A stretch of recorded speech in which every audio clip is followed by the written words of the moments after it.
Hey everyone, welcome back to Garnock Reviews, where today we're looking at a 2008 Fathom Yachts 40 Expedition Fast Trawler.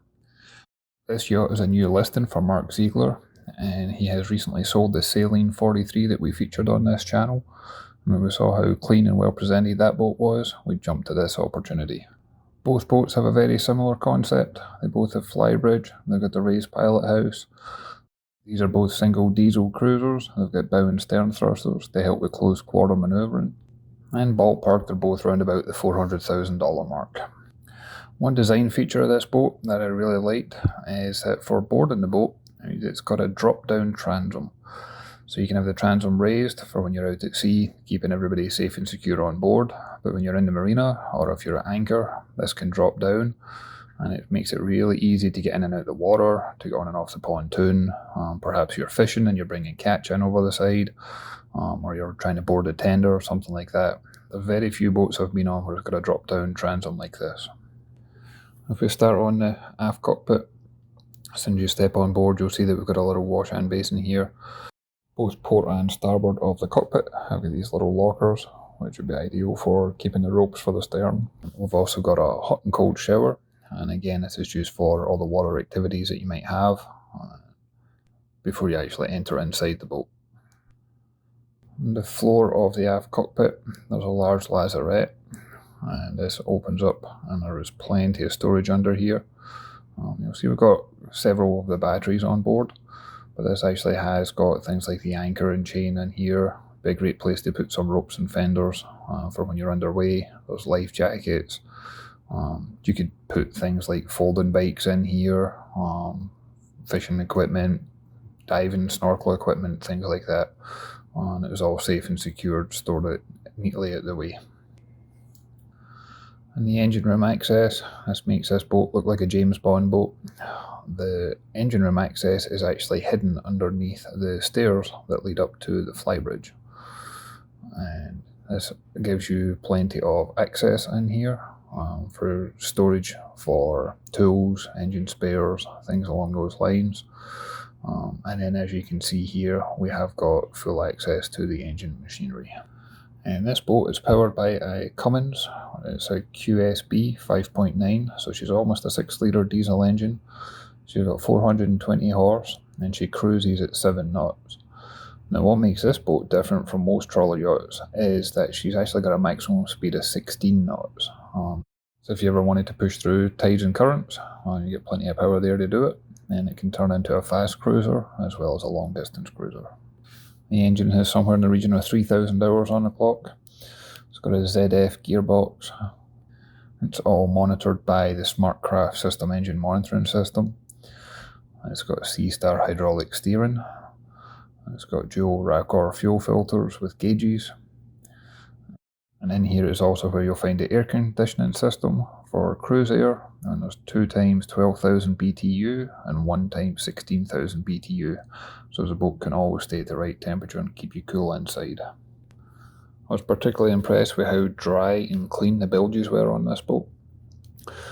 And you've got plenty of access to all the main maintenance points on the engine system for sea checks, both underway and at the dock. And as we make our way around the side of the boat, if you notice, there's not as much deck space as you would normally expect, and that's because instead this boat has got a near full width saloon inside. But as you go through here, you'll notice that to help with the manoeuvrability, you have got pop-up cleats that is on the far side, so that there's nothing stopping your feet getting through where it needs to go.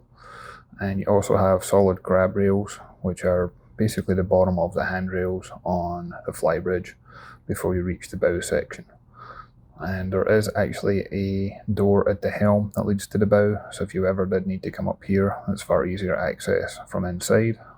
But as we walk around, just wanted to show what was available. And then as you get to the bow, you'll see the windlass system that we have here, where we've got a 70-pound anchor that's got approximately 250 feet of chain.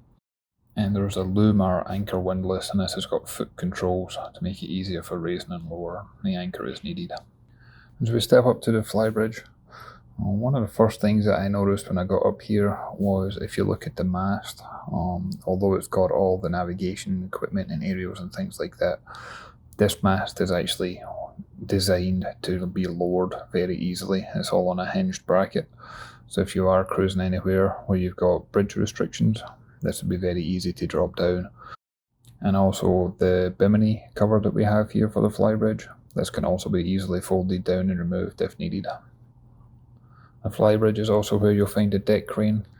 This has got a 600-pound capacity and is used to launch. This is a 10-foot rib that was replaced in 2017, and it's powered by a 4-stroke Suzuki 15 horsepower outboard that was from 2018. And again, that drop-down transom door that we showed earlier will make boarding the rib very easy. For rough weather passaging, the hatch to the flybridge, this can be closed off, and that'll help prevent any water coming down through there to the main cockpit area. And the flybridge is comfortable seating here for, I'd say, probably about 4 adults plus the person at the helm. And as you can see, you have got clear 360-degree visibility. And the screens here on the canopy top, this was all replaced at the end of 2020. And these can be easily removed, they can be rolled up, and the bimini can be folded, and it depends on your needs to allow you for more comfortable cruising. At the helm, you have got your bow and stern thruster controls, as well as your engine throttle controls, making this a very easy boat to manoeuvre. This is also connected to the autopilot system. And there's a Garmin 4208 multifunction display. This has got things like the chart plotter, radar, sonar, and it's all integrated together. One thing I liked about the flybridge is the main helm seat. It's not actually fixed in place. It does swivel, so if you were relaxing up here with friends and family, it'd be easy to turn around and join in rather than having a fixed point facing forward. And if we go back into the main cockpit, as we head inside, you'll see this boat has got rich teak wood interior throughout the yacht, and the sole is a teak and holly with a protective coating, making it very durable and easy to maintain for years to come. On the port side, we've got a large U-shaped settee, and this has got seating probably for about 6 people, but this table actually drops down and converts to a double berth, and there's infill cushions there as well if need be. And while there's always places to grab at waist level on a boat, it was nice to see that they've put a grab rail down the roof of the saloon, so as that in any sea state you can always feel safe and secure and have something to grab onto if needed. On the starboard side, we have got storage cabinets. These all lock in place to keep everything safe and secure. And we've got a single leather seat here with a small footrest ottoman as well. And as we pan around, you can see here we have got the television system. And it's also got a sound system installed as well, allowing you to relax on board. And that's all thanks to the new Sea-Watch. It's got a TV antenna and signal amplifier. And for when you're in the marina, there's also a Wi-Fi repeater on board as well for streaming like a Netflix or something along those lines. I was really impressed with the galley on board this boat. If you're looking at long-range passage making, you're obviously going to have to make plenty of meals on board, and you could easily do that in this galley. You've got the 3-burner stovetop, you've got the oven, you've got plenty of storage, and all these drawers and cabinets, they'll lock in place so that nothing can fall out when you're underway. You've got the microwave oven, and you've also got both a fridge and a freezer here. So any meal you're looking to prepare, breakfast, lunch and dinner, it can all be done here in ease. It's also worth pointing out, I'm around about 6'2", 6'3", and anywhere I went on board, I had plenty of headroom, and both natural and artificial lights make this a very bright and airy boat to be in.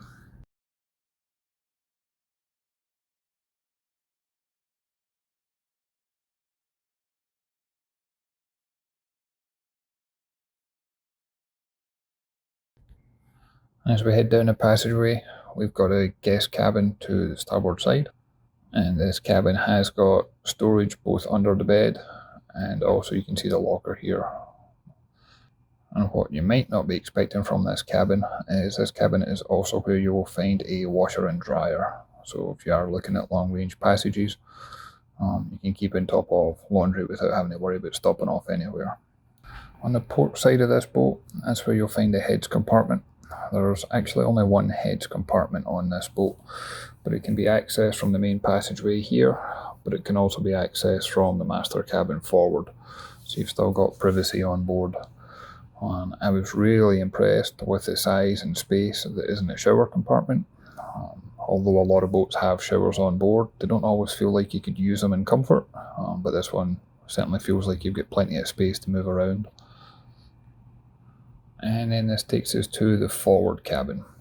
The forward cabin is a master stateroom, and it's got a centerline queen berth. And what I wanted to show in this video was just how much storage there was underneath the berth. This is all on gas struts, so it's easy to open up and lift up. And the bed does lock in place, so it's not going to open in rough seas or things like that. But you've got plenty of storage underneath there, as well as additional drawers too. There is hanging lockers and storage space on both port and starboard side. And again, these lock in place, so nothing's going to fall out. And then top of the berth, there's a hatch, and not only is that good for ventilation and escape, but they've got a clever system here where you've got a solid blind if you want to keep the light out, but you've got a mesh blind if you ever want to open that, but keep all the bugs out. And on the starboard side, as we turn around here, you'll see we've got additional hanging locker space just for additional clothing, and they've also fitted a shoe rack in here as well if you wanted to use that. And as you can see, we've got another television system here, so you can relax in the berth and enjoy watching TV. And finally, if we head up to the pilot house, my first impressions of this was I was really impressed with how bright and how much visibility you have, almost 360 degrees, as you even have small hatches that look back aft over the flybridge. The door you see at the side of the helm, it gives not only ventilation, but it gives you great access to the bow for anchoring, and also gives you access to the side deck for manoeuvring and berthing the boat. I like the fact there's as much seating area next to the helm. If you were cruising with friends and family, it'd be very easy to have them close by rather than feeling like you're in a separate section. And you've got plenty of space up here for working on charts and plotting on your next course. And you've got all the electronic equipment to help make that possible. So in terms of electronics, you're looking at a Garmin 4212 multifunction display. And again, this is your chart plotter, your radar, your sonar, things along those lines. It's got an AIS-B transmitter, it's got a Simrad autopilot, and it's got a Ritchie compass, and it's got a VHF radio as well. I'd like to thank you for your time watching this video.